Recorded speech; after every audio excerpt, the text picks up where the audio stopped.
Hey guys, this is Heather. I'm wearing my Christmas hat because we're gonna make a Christmas brunch today. Last week I tried out this new polling feature that YouTube has, and so I asked you if you wanted a brunch or a cookie. And those of you who saw it voted for brunch, so that's what we're gonna do today. And Kylie made a special request for a savory brunch.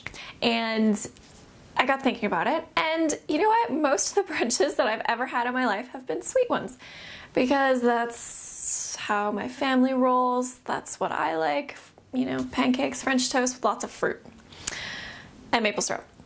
But savory brunches actually make a lot of sense because Christmas morning, opening stockings, usually full of dark chocolate and mandarin oranges. If I have not eaten about a pound of dark chocolate and 5 mandarin oranges by the time we get to brunch, something's a little off that day. So I think a savory brunch is a great idea for Christmas morning, and we are gonna do a vegan twist on sweet potato nests. So let's get cooking.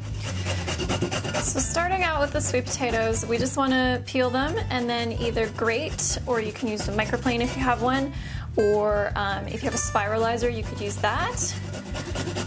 But you basically just want the sweet potato to be little thin bits that will make up the base of our nest.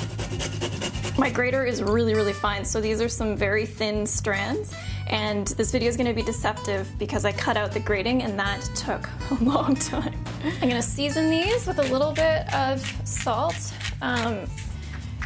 both for seasoning and to help the sweet potato soften a little bit in the oven. I'm also going to add a tiny little bit of olive oil to add to the savory flavor and also to protect these sweet potatoes from the hot oven. So we're going to put it in the oven.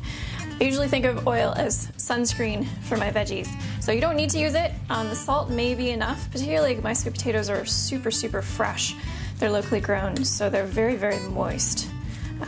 But it never hurts to keep them from drying out. Now I do have my oven preheating to 350 Fahrenheit, and I'm gonna take this baking sheet lined with a non-stick mat and just make little rounds of sweet potato, which are gonna serve as our nest. The ones that are made with a spiralizer look really beautiful, so if you have one, go ahead and use it. Now to our nests, I wanted to add some greenery, because what better antidote to a holiday morning of chocolate and holiday meal later on than a whole bunch of greens, right? So I'm just gonna sprinkle a little bit of salt on there and then massage it. So this is gonna wilt it a little bit before it goes into the oven, and then I'm just gonna lay this onto the nests. I've made a little depression in the middle so that they can hold the stuff that we're gonna put in here. I wanted to make the kale gingery, so I've got a big old hunk of ginger. I'm just gonna grate this on my ginger grater, which is great because it more like pulverizes than grates the ginger. So as soon as you get a decent amount going here,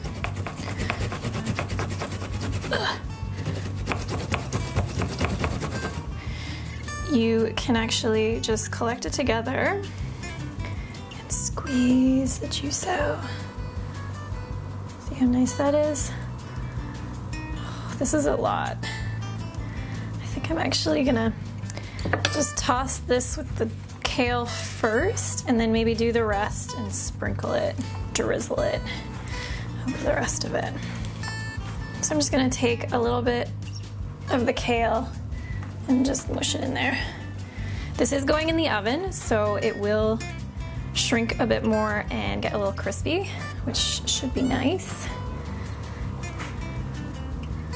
So you can really pack it into these nests if you want to. All right, whole bunch more ginger juice. So I'm gonna squeeze it over so then it gets like right into the sweet potato as well, maybe. This is what I would have loved to do with the turmeric in the turmeric tea tasting video I did with my mom and my sister-in-law. But they just have the microplane. So there you go. That might be a good Christmas gift for them. ginger grater. These things are awesome. I'll post a link below if you want to check them out. To complete the trifecta of stuff you would expect in a vegan recipe, avocado. I had mine in a paper bag so that it would get ripe because things are not ripening very well at the moment. Take the sticker off so I can put the skin in the compost. And then we'll see how I did on the ripeness. We're gonna make an avocado cream today to put on top. Oh, that's so perfect. I did have the thought though that you could just scoop out a little bit and put it on top and sprinkle some black pepper and it'd be quite nice. But in the interest of being fancy today, get the pit out like that. We're gonna make an avocado cream.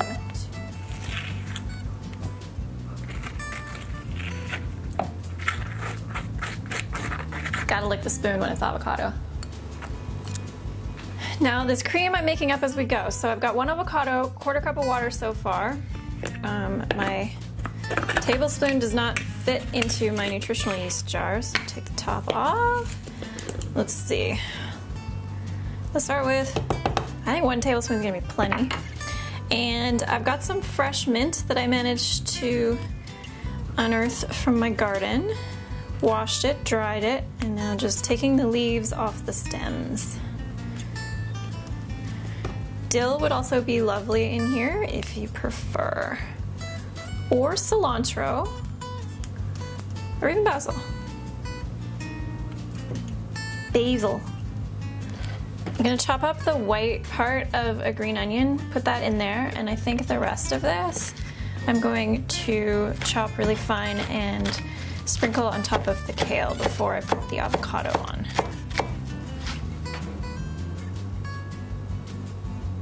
A little pinch of salt, and then we're going to blend. I'm doing this with my new Christmas present to myself. How does this work again? Okay, yeah. Because the smaller the blender you use for this, the better. So once that looks nice and creamy, you gotta give it a taste. Ooh, so good. I'm just gonna put a spoonful on each of these nests. Last touch before I put these in the oven is I'm gonna put a little bit of black pepper on top. If you want these to taste more egg-like, you could blend in some black salt with the avocado cream, which is all the rage with the foodies these days to make vegan egg tasting stuff. And into the oven they go.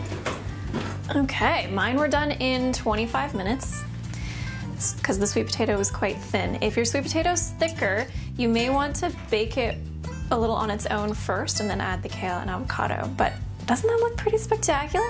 I like the baked avocado look. I don't think I've ever baked avocado before. I've cooked it, but not actually put it in the oven. Anyway, time to try them.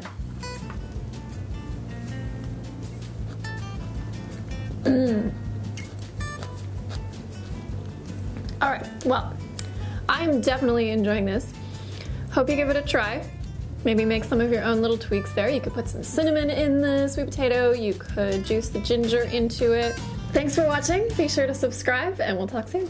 Bye guys. Veganook, yeah.